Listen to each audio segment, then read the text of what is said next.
You made mention kanina that you did your own research on Hermana Korean.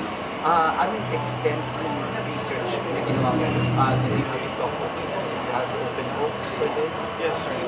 Sir Nelson, pumunta ako sa bayan niya sa Tayabas. Yes, so I stayed there for a week. Even talk to people, sa mga tao doon. And sad to say, hindi rin eksakto yung mga sinasabi nila kahit sila na mismo taga-roon, iba-iba.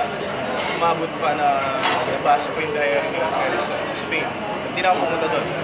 Sa research lang, nagpasalamat siya sa buhay ni Hermano Pule. I even lost weight for the film.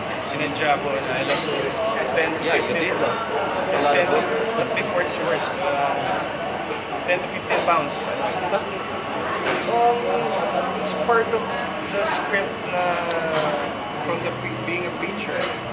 Sa paniniwala na kalayaan sa pagdarasal sa Diyos. Nagkaroon ng insanity.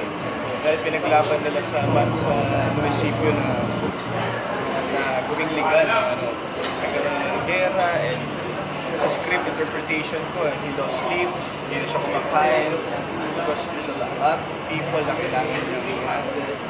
So, ako lang yun, description ko yun sa character niya. He lost weight talaga. So, sinadya.